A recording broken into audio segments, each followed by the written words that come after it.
Well, Jim, I'm glad you're here. I'm kind of surprised to see you're coming back today.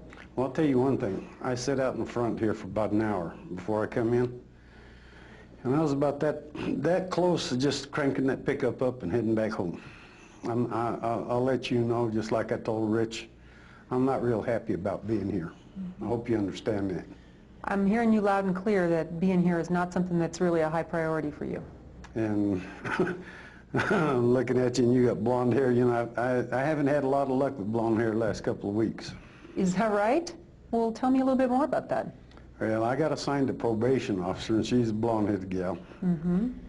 And I think she's out to just destroy me totally. You know, she's talking about me getting a lot of jail time and this big fine and everything that she's going to do if I don't do certain things. Mm-hmm. And I just kind of think maybe you're going to do the same thing to me. So it seems to you like I might try to push you around and make you do a whole bunch of things you don't want to do. Yeah, and you know, I'm about up to here with this kind of stuff. I hope you know that. Probably isn't your fault, but that's just kind of the way things been going. You're know? Pretty fed up. Yeah, my daughter, you know, she won't let me see the kids. Your grandchildren. What's that about? Well, she'll let me see them, but she won't let me take them anywhere anymore. Really? And that really has me upset, you know. She's afraid that I'll take them, hurt them, driving around drinking and driving, things like that. And I never have hurt one of them kids. So she's afraid that if you take the children with you, that you'll be drinking and then you might hurt them or get in an accident. Even when I say that I wouldn't drink, she still don't trust me now. And that's really got me upset, really got me ticked off. So the fact that your daughter won't even take your word for the fact that you won't drink kind of bites at you a little bit. And she said, you know, well, you need help. Well, you know, when she needed help, I damn sure didn't put any kind of condition on it, you know. And I don't know what the hell she means I need help, you know. I've always bailed her out. I've always helped her financially. If she needs the kids watched, anything she needs, old daddy's always giving it to her. And I don't know where she's getting all this from. This is really... What does she say to you about her concerns? Well, she says she's afraid that, you know, I'll do something that'll hurt the kids.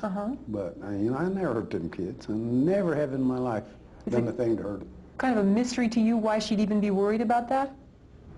Ever since my wife moved out.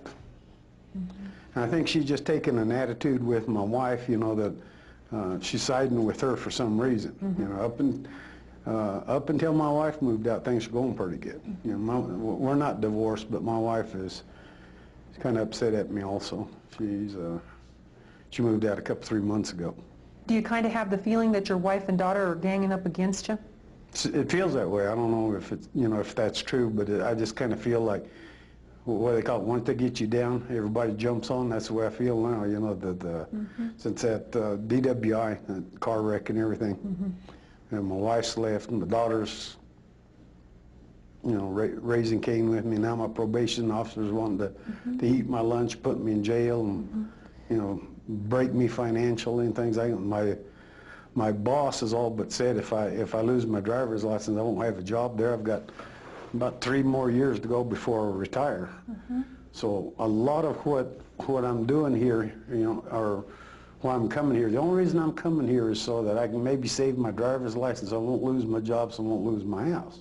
It's not because I want to do any of this crap. You know? Yeah. You're not here because you think you have a problem. You're here because they sent you here. Yeah, the court sent me here. And that's the only reason you're here.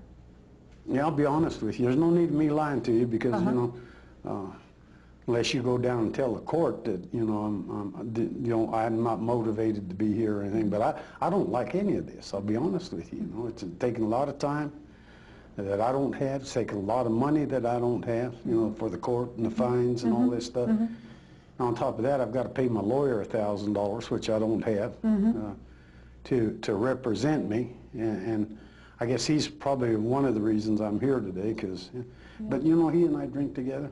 You know, I've known this guy ever since he got out of law school. And he's a good friend of mine, but I said, well, why do I have to go up there? I'm paying you $1,000 to represent me, and now I got to go over and go through this evaluation and all that. That does not make sense.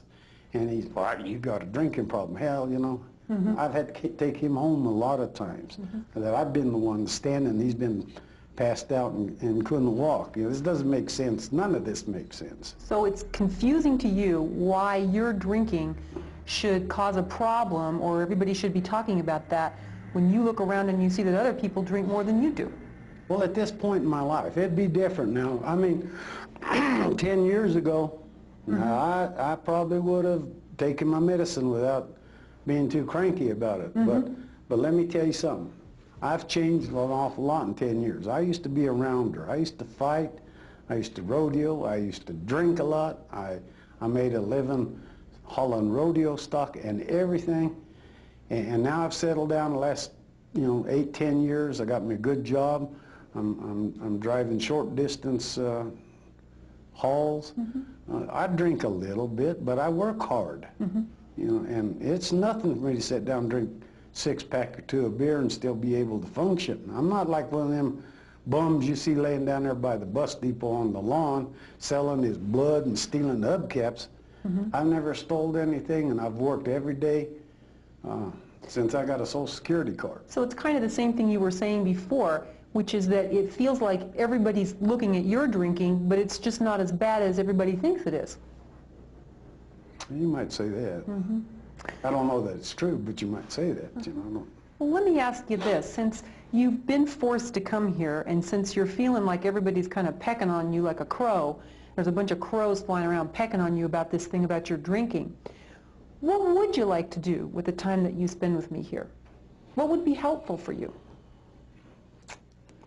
I don't know, because I ain't never been in one of these situations. This is all new for you. Yeah, and people keep saying you need to stop drinking. I ain't never done that either. Now, I think I could. I've tried a couple times, and I wasn't very... I think one time I quit for a week or 2, just to show people I could stop drinking. And I wasn't too happy. And I didn't know why in the hell I stopped anyway, but... It almost sounds like you don't know whether you could stop, even if you wanted to. That's a funny thing to say. I can do just about anything, but I can't say yes to that, that I can stop. I think you're right on that one. So it's... A lot of things I can do, but, I've never tried to stop drinking and get thinking about it, honestly. What are the kinds of things you think would keep you from being able to stop? What would get in your way? I got some buddies. They're pretty much like me. I'm not the leader of the pack, but none of them boss me around. But we all go down to the lake on the weekends. So we got a spot out there. We call it the bunker. We all take our boats down there, and we all meet over on the east side of Elephant Butte Lake there, and we've kind of cleaned it all up and made a campsite out of it. And we get down there and hoop and holler and shoot guns and have fishing contests and do a little wrestle around once in a while. We toss somebody in the lake, things like that. Sounds like you guys have a good time. Yeah, and I don't know how they'd feel about me quitting drinking. I don't know what they'd call me. So they might have some names for you, or they might, say things about you. Well, the first thing you say, well, I probably couldn't hold my liquor, that's why I stopped. That ain't true. I ain't out-drink any of them. What would that be like for you if you didn't drink and you were around them? What do you do for a living? Well, I'm a psychologist. Okay, what would you do if you couldn't be a psychologist? Yeah, it's hard to imagine, isn't it? Yeah. And that's what it's like for you. You can't even imagine You couldn't give me an answer, and I can't give you one. So that's just kind of, that's a hard thing. Maybe that's something I need to think about before I even do any of this stuff, that you're talking, or they're talking about. What else do you think might get in your way besides this thing with your friends and maybe not having things as easy socially as they were? Well, I'm kind of an uptight guy. I have a hard job. I work around a lot of old boys that are pretty rough and tumble, and I drive long ways, and I unload big trucks, and I get tired. Sometimes I like to sit down and have a drink. So drinking kind of helps you relax and cope with your life. When I get really angry, I don't have to go slap somebody around. I used to now. When I was younger, I'd go over and somebody upset me or irritate me, I'd take it to them. But since I've gotten older, I kind of, 3 or 4 beers, I kind of cooled down a little bit. You've mentioned that twice already, that you used to be more hot-tempered than you are right now. What do you think caused you to kind of become less angry and less violent? I got put in jail a few times. That was one of them. You know, I used to go down and hang out in some pretty rough places, and I got thrown in jail a couple of times. Disorderly conduct and public brawling and things like that. My wife had to come bail me out several times. It got pretty costly doing that, that kind of, even though I enjoyed it, it was kind of, it got a little bit costly, and I got bad name in town, things like that. You know, people, I'm from a small little town up 20 miles north of here, and everybody knows me, and they kind of, especially the policemen, they know me pretty good, so they don't cut me no slack anymore. So it looks like that was causing you problems in a lot of different areas with the law and your family and other people in town. Well, just like this thing, my DWI. Did Rich tell you about what happened to me? Yeah, he did. I was sitting there at the damn stop sign. Well, first of all, what happened was Saturday morning, and we were all going to the lake. I had my boat hooked up to my pickup, and then my job called me, said they wanted me to come out there and just drive one load out to Hamer Springs and back, and then I'd be off for the rest of the day. Well, I'd already had 3 or 4 beers, maybe more. We'd partied last night before, and I got up and I was kind of feeling bad, so I had 3 or 4 drinks early that morning, but I was just going to the lake. I wasn't going to work, you know, it was my Saturday off, and then they called me, and I went ahead and I was on my way out to the job, sitting there at that 4-way stop sign, and this old woman, she must have been 100 years old, come flying down the road and crashed right into the back end of that pickup of mine.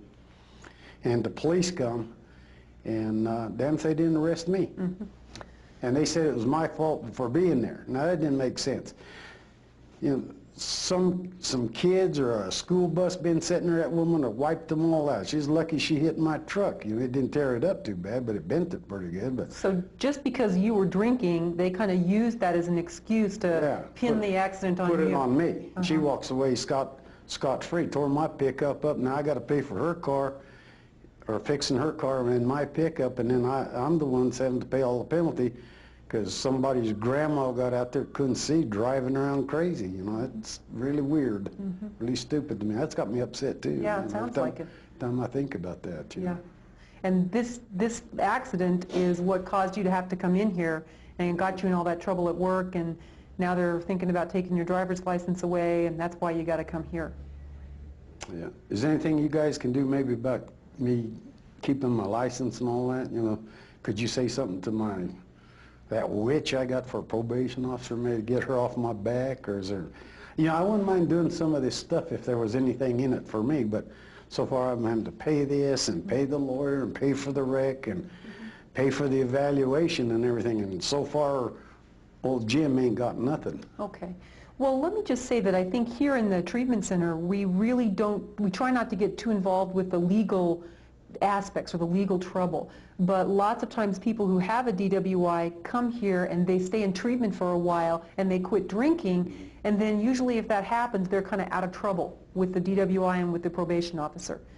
But, you know, I don't know whether that's something that you're interested in at this point or not. This treatment center thing, is that here at this facility? Yeah. And what do y'all do? We do all different kinds of things. We have all different kinds of treatments here. Some people come here and live for a while. Some people come on an outpatient basis. Some people come with their families. Some people come by themselves. And there's just all different kinds of ways to do it. There's definitely more than one right way. You said people come here to live. Do you think I'd have to come here to live? Well, I think, you know, you're the one that really needs to make that decision about what's the right kind of treatment for you. I couldn't decide that for you. I wouldn't mind coming here to live, but I wouldn't want to be in one of them places where you sit around in pajamas, a bunch of long-haired hippie types crying and bitching and stuff like that. That ain't my style, you know. So you're kind of wondering what it would even be like here. Well, I've seen pictures of things, you know, watched TV and some of that stuff. How long do you think I'd be here? Well, again, I think that's something that you need to decide what kind of treatment you want. I mean, there's some guidelines, but on the other hand, you would need to be the one that decided. Well, I want something to help me in court. You know, can you guarantee it'll help me in court? Or? Well, I surely can't guarantee it. All I can say is that people who have been here in the past, you know, we have been able to help them with that. And you know, there's another thing I was thinking about. You know, if I don't stop drinking, I'm probably going to be right back in this mess again. Yeah. So not right away, but somewhere down the road. It sounds like if you look ahead and take a look at your drinking and see where you're going to go with that, you're kind of worried about that. Yeah, because, you know, if I get out of this, if I, you know,